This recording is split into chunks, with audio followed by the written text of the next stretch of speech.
नमस्कार, स्वागत है आपका द बिहार बुलेटिन में। देखिए, बिहार में चुनाव जो है नगर निकाय का होने वाला तिथियों की घोषणा हो गई है। नामांकन जो पहला चरण का चुनाव होने जा रहा है, नामांकन भी शुरू हो गया है। चेयरमैन, डिप्टी चेयरमैन के अलावा वार्ड पार्षद इस बार चुने जाने वाले हैं और अभी तक जो चेहरा छुपा हुआ था, अब खुल के लोग वार्ड पार्षद के जो पद के प्रत्याशी हैं खुल के सामने आने लगे हैं। हम लोग मधेपुरा में हैं, वार्ड नंबर 19 में हैं। हमारे साथ भावी प्रत्याशी वार्ड नंबर 19 की निशिराज जी हैं और उनके साथ उनके पति हैं आशीष यादव जी। आशीष यादव जी समाज सेवी के रूप में मधेपुरा में प्रचलित हैं, लोग इनको समाज सेवी के रूप में जानते हैं और जदयू की राजनीति से जुड़े हुए हैं। और वार्ड पार्षद में इस बार उनकी पत्नी जो है निशिराज चुनाव में खड़ा होने के लिए जा रही हैं। सबसे पहले हम दोनों का स्वागत करते हैं और सीधे हम सवाल पे आते हैं। आशीष जी, वार्ड पार्षद चुनाव होने जा रहा है और मैदान में आपकी वाइफ आ रही है, क्या उद्देश्य है? उद्देश्य आपको भी पता है, यहाँ की जनता को भी पता है कि किस स्थिति में वार्ड नंबर 19 है या फिर पूरे शहर की स्थिति क्या है। गंदगी का अंबार लगा रहता है, करोड़ों की राशि आती है, न कचरा उठा होता है, न नाला से जल की निकासी सुचारू रूप से होती है। सीवरेज सिस्टम अभी तक हमारे शहर में नहीं आ सका है। ये सब सवाल तो है ही।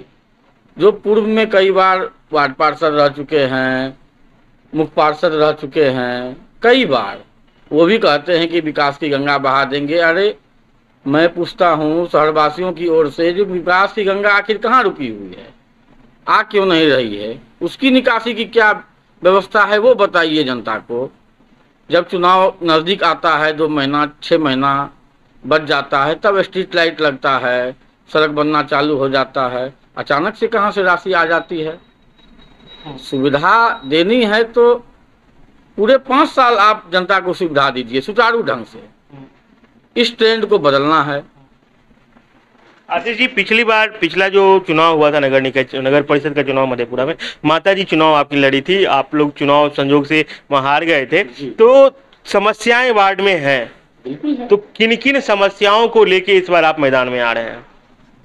मैं समझता हूँ जो समस्याएं पिछली बार थी वो उस तटस्थ है अभी भी, या यूं कहिए कि और भी स्थिति बदतर हो गई है। आप जब जाएंगे, जिस सड़क को 5 साल पहले हमारे वर्तमान वार्ड पार्षद और उनके प्रतिनिधि बनाने का दावा कर रहे थे, उस सड़क पे आपको पैदल चलना मुश्किल हो जाएगा।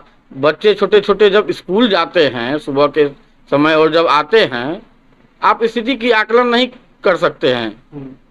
साफ कपड़ों में जाते हैं और कीचड़ लपेट के आते हैं। ये स्थिति है हमारे वार्ड की। पैदल चलना भी दुभर कर दिया है, ऐसे प्रतिनिधि है हमारे वार्ड में। कमीशन खोरी इतनी है कि आप शौचालय योजना में 12,000 रुपया मिलता है सरकार की ओर से, उसमें 2,500 से 3,000 रुपया खुलेआम मांगा जाता है। उसके बाद भी आप ये जानकारी रखिए, आप किसी भी ऐसे व्यक्ति के पास जिनको ये योजना मिली होगी, उनसे गुप्त रूप से पूछिए, नाम उनका नहीं आगे आए इस शर्त पे अगर आप पूछेंगे तो आपको पता चलेगा कि 300 रुपया शौचालय योजना में सिर्फ उस शौचालय के जगह का फोटोग्राफी के लिए लिया जाता है। ये शौचालय आप शौचालय बनवा लिए, उसका जो फोटोग्राफी होगा उसमें 300 रुपया नहीं, राशि आने से पहले जो शौचालय बन के तैयार है, फिर राशि जो आना है 6,000 8,000 जो बच जाता है योजना का, उसके लिए 300 रुपया आपको देना होगा फोटोग्राफी के नाम पे। और जब आवास योजना की बात कीजिएगा तो प्रति किस्त 10,000 20,000 तो लिया ही जाता है। ये आम चर्चा है वार्ड में या शहर में, किसी भी वार्ड में, एक आध वार्ड को छोड़ दीजिए तो आप, उसमें भी फोटो के नाम पे 500 से 1,000 रुपया लिया जाता है हमारे वार्ड में। और खुलेआम प्रतिनिधि को 1 घंटा बैठना पड़ता है। वार्ड पार्षद महोदया खुद नहीं जाती हैं, उनके प्रतिनिधि जाते हैं, चाहे उनके हस्बैंड हो या और भी कोई कार्य करने वाले हो। 500 रुपया से 1,000 तक लेते हैं। उस राशि के लिए वो बैंक तक उनके साथ जाते हैं किस्त लेने से पहले, और फोटोग्राफी के लिए 500 रुपया से 1,000 तक फिक्स है। चाहे हमारे वार्ड पार्षद प्रतिनिधि को बिना शर्म के उन किसी के भी दरवाजे पे 1 घंटा बैठना क्यों ना पड़े, बैठते हैं और पैसा लेके ही जाते हैं। बड़ा आरोप आशीष यादव जी ने लगाया। मैडम, चुनाव मैदान में आप कूद गई हैं, महिला वार्ड है, महिला के लिए आरक्षित हुआ है ये वार्ड, चुनाव में आ रही है, क्या उद्देश्य है? जैसे कि मैं पूर्णिया से आई हुई हूँ, मेरा मायका पूर्णिया है, तो तो जब मैं यहाँ आई और हर वार्ड मतलब अपने वार्ड में घूम के जो मैंने देखा, तो वहाँ पे कुछ ऐसा कुछ है नहीं जो मैं देखते आ रही हूँ। मेरे मायके में हर दिन कचरा उठाते हैं। प्रतिदिन ऐसा होता है कि मतलब ऐसा एक भी दिन नहीं होता है जो कचरा नहीं आते हैं उठाने। और यहाँ तो ऐसा कुछ भी नहीं है।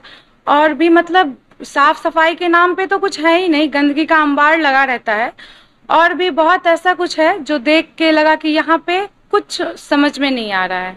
और राजनीति में आने का मेरा ये मकसद है, मेरे परिवार में मेरे ससुर जी, उनका एक अलग ही छवि है राजनीति में। और मेरे घर में कहीं ना कहीं हर कोई राजनीति से जुड़े हुए हैं। खुद मेरे सासू माँ, मेरे हस्बैंड, ये सारे राजनीति से कहीं ना कहीं है। तो मेरा ये उद्देश्य है कि मैं आऊँ और सेवा करूँ। ऐसा नहीं कि मैं घूस लूँ, कमीशन लूँ, पैसा लूँ, ऐसा कुछ भी नहीं है। मुझे बस सेवा करना है यहाँ पे। तो बड़ी बात इन्होंने रखा है अपना। आशीष जी, एक बात बताइए कि चुनाव अगर आपको जनता यहाँ की पसंद करती है तो क्या क्या प्राथमिकताएं होंगी आपकी, जो वार्ड के विकास को लेकर आप आगे बढ़ेंगे? सबसे पहले तो जो सबसे बड़ा समस्या है हमारे शहर का, वार्ड का तो जो है ही, शहर की भी समस्या, कोई भी नाला, किसी भी गली में अगर नाला बना है तो उसकी कनेक्टिविटी मेन सड़क पे जो नाला है उससे बहुत कम जगह है। सबसे पहले तो नाला बनने से पहले उसकी निकासी की क्या व्यवस्था है ये हम लोगों को देखना पड़ेगा, जो भी प्रतिनिधि है उनको देखना पड़ेगा। ये अभी तक नगण्य है हमारे शहर में। हमारे वार्ड में भी कुछ ऐसा है, आप घूम के देख सकते हैं। सबसे पहले तो जल निकासी की व्यवस्था सुचारू ढंग से हो। लोगों को 12 मास चलना पड़ता है गंदगी में, कीड़े भरे पानी में, उससे निजात कैसे हो, इस पे सबसे ज़्यादा फोकस रहेगा हमारा। दूसरा, कमीशन खोरी को बिल्कुल बंद करेंगे। आपको कोई ये शिकायत नहीं करेगा कि हमसे शौचालय का रुपया ले लिया, आवास का रुपया ले लिया, कोई आया किसी के नाम पे 200-500 ठग के चला गया किसी भी जनता से, ये नहीं। दूसरी, भेदभाव जो होता है आप सभी को दीजिए, योजना सभी के लिए है। क्या भेदभाव हुआ है वार्ड में? जरूरतमंद को नहीं मिल पाता है। क्या भेदभाव हुआ आपके वार्ड में? बहुत सारे जरूरतमंद हैं जिनको अभी पहली किस्त भी नहीं मिली है, पास हो गया है नहीं मिला है। बहुत से ऐसे लोग भी हैं जिसको 3 किस्त मिल गया है। मेरा ये कहना है, आप जिसको जरूरत है, जो जरूरतमंद है सही में, उसको तो कम से कम देखिए, अंतिम व्यक्ति तक योजना आए, ये सरकार की भी चाहत है, हमारी सरकार की भी प्राथमिकता है। हमारी सरकार नल जल को प्राथमिकता देती है। आप मेरे वार्ड में जाइएगा तो हमारे वार्ड में नल जल की सुविधा आपको नहीं मिलेगी, जबकि सरकार की योजना ही है हर घर नल पहुंचाना है। जिम्मेवार मानते हैं कि जो वार्ड पार्षद है तत्कालीन वो जिम्मेवार है, ही जिम्मेवार हैं। उनके क्षेत्र में पहले वो ये भी कहते थे जनता से कि हम अभी विपक्ष में हैं, तो चलिए 2-4 दिन के लिए लोग समझ भी लेते थे। लेकिन 1 साल से ज्यादा हो गया, वो तो सत्ता में है। उनकी सासू माँ नहीं, सासू माँ, उनकी खुद की माँ अभी मुख्य पार्षद थी, पैसा भी था, लगभग 23-24 करोड़ रुपया था। आप अपने वार्ड में 50 लाख भी तो लगा लेते। आपकी तो माँ ही थी, सत्ता में थे, अपने वार्ड का तो विकास कर लेते किसी भी तरह। आज हम भी यहाँ बैठ के बोल रहे हैं, हमको मौका नहीं मिलता बोलने का। 6 महीना पहले स्ट्रीट लाइट लगा है, वो बड़ा आरोप आशीष जी लगातार आप लगा रहे हैं। मैंने एक बात बताइए, वार्ड में घूम रही हैं, लोगों के यहाँ जा रही हैं, लोग क्या कह रहे हैं?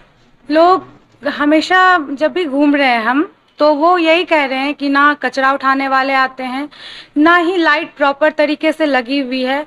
कोई भी काम हो उनके लिए वार्ड पार्षद महोदय रहती नहीं है यहाँ पे।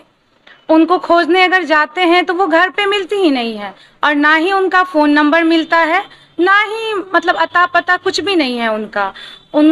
कहीं लोग तो हमको ये भी कहने के लिए सुनने को मिला है, हमको कहते हैं कि हमारा कोई काम है, हम जाते हैं उनके घर तो वो मिलती ही नहीं है हमें, और नंबर मांगते हैं तो नंबर भी नहीं मिलती। और इधर मैं खुद घूम रही हूँ, कहीं भी लाइट अगर लगी हुई है तो वो लाइट जा रही है, आ रही है, जा रही आ रही, कहीं भी कुछ भी नहीं है। और रोड का वो भी तो जर्जर व्यवस्था है, और नाला की निकासी का वो तो कुछ है ही नहीं, क्योंकि कहीं भी पानी जमा रहता है। अभी भी मैं घूम रही हूँ तो हर 2-3 जगह मुझे देखने को मिला है कि पानी जमा रहता है, और इतना गंदा है वो पानी, वहाँ पे जाने लायक नहीं है। वो ये सोचें कि कैसे जाएंगे यहाँ, वो तो घूमते नहीं हैं, वो आती हैं, वोट मांगती हैं, वोट लेती हैं, चली जाती हैं, उनके बाद तो वो रहती नहीं है। उनके बाद हमें तो रहना है यहाँ, वो रहती नहीं है। उसके बाद कुछ भी कोई प्रॉब्लम हो, जैसे कि अभी मैं गई वहाँ पे, बहुत लोगों ने बताया कि यहाँ पे कुछ कुछ जानवर मर जाते हैं, तो हम जाते हैं उनके घर, बोलते हैं, लेकिन वो बोलते हैं अच्छा ठीक है करवा देंगे, तो वो उस दिन करवाते नहीं हैं।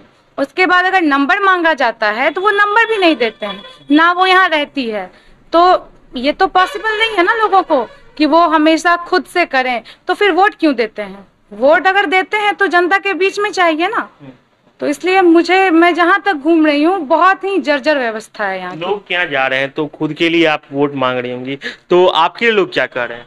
मेरे लिए तो लोग ये बोल रहे हैं कि अगर आप काम करेंगी तो आपको मौका दिया जाएगा, क्योंकि एक बार 2 बार देख चुके हैं कि वो लोग काम बिल्कुल नहीं करते हैं।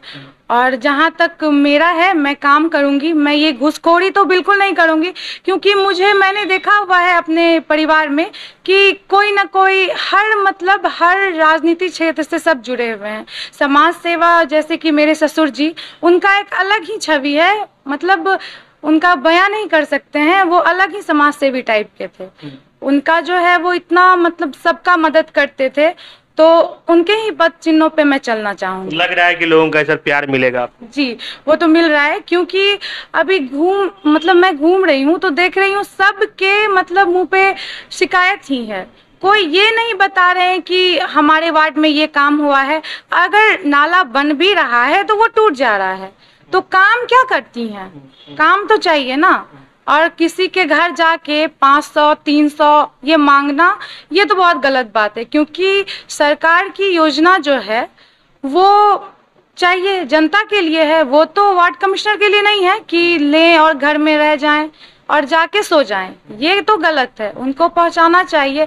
आवास योजना में जैसे कि बताए 500 रुपये लिया जाता है, तो ये तो कहीं ना कहीं गलत है ना। 500 रुपये तो फोटोग्राफी के नाम पे 500 रुपये, ये तो बहुत ही ज़्यादा गलत है। और फिर शौचालय योजना, इसमें भी, और फिर राशन कार्ड। आरोप है आपका कि तमाम तरह की योजनाएं हैं, घूसखोरी चरम पे है। जी, घूसखोरी तो बहुत ज़्यादा है, मतलब हर घर, अब जिनको बहुत ज़रूरत है, अगर उनसे 500 रुपये फोटोग्राफी के नाम पे लें तो उनको तो दुखेगा ना दिल कि मुझे जब सरकार दे रही है तो मैं उनको क्यों दूं। ये तो मतलब उन्हें तो मजबूरी में दे दिया जाता है कि ठीक है अब वो नहीं देंगे हमें, लेकिन उन्हें अगर दे दिया जाता है तो ये तो उनका मन बढ़ जाता है ना कि नहीं मैं अब लूँगा, मैं तो हमेशा ही लूँगा। ये गलत है, इसलिए मुझे अगर मौका मिलेगा तो मैं ये ट्रेंड ख़त्म करूँगी। और एक ये है कि चुनाव के 2 या 3 महीने पहले हर स्ट्रीट लाइट लगती है, हर गली में स्ट्रीट लाइट लग जाती है और वो जलती तो है नहीं, और वो बल्ब बदलाया कि नहीं बदलाया, जल रही है या नहीं जल रही है, वो देखने कभी नहीं आती हैं। वो हो गया, फिर रोड बना टूट गया, वो देखने नहीं आती है। वो तो कभी आप भी तो चले उस रोड पर, आपको भी चलना चाहिए। अगर हमारे वार्ड की जनता वोट देती है तो ये अपेक्षा करती है कि हमें सब कुछ मिले। ऐसा नहीं है कि आप आए वोट लें और अपने घर जाके सो जाएं, और नंबर भी नहीं है किसी के पास, कोई फ़ोन भी करना चाहे तो किसे करें। और ये प्रतिनिधि इनके ये तो आते हैं, इन्हें तो मतलब 500 रुपए के लिए ये बैंक तक जाते हैं, घर पे रुकते हैं 1 घंटा, उन्हें पैसा चाहिए, पैसा लेके वो चले जाते हैं। उसके बाद जनता को क्या मिलता है? कुछ भी नहीं। इसलिए मैं चाहूँगी कि मुझे एक बार मौका मिले। जो लोग हमारे इस वीडियो को आशीष जी देख रहे हैं, आपके वार्ड की जनता देख रही है, उसके लिए क्या मैसेज देना चाहेंगे आप? अपने वार्ड की जनता से यही कहेंगे, आपने पुराने लोगों को भी देखा है, मौका दिया है, एक बार आप हमें भी मौका देके देखें। जो गलतियां उन्होंने की हैं, अगर वही गलती हम भी करेंगे, आपके हाथ में है, आप 5 साल बाद तत्काल अपने मत का प्रयोग करके हमें उस पद पे से हटा सकते हैं। लोकतंत्र में यही तो खूबसूरती है कि जनता मालिक होती है, जनता के हाथ में सब कुछ है, लेकिन यहाँ प्रतिनिधि जो बनते हैं वो सोचते हैं जो हम ही मालिक हैं। आप भी अपनी तरफ, जो वार्ड की जनता आपको देख रही है, आप भी अपनी तरफ 2 शब्द बोलें। मैं चाहूँगी कि एक बार मुझे मौका दें और मेरा काम देखें, क्योंकि देख चुके हैं पिछले 5 साल में, वो देख चुके हैं। अब एक बार मुझे मौका दें और मैं काम करूँगी। मुझे ये कमीशन, ये घूसखोरी का कोई वो नहीं है, क्योंकि मैं परिवार से देखते आ रही हूँ। मुझे ये मिला है देखने को कि बस सेवा ही जरूरी है यहाँ पे।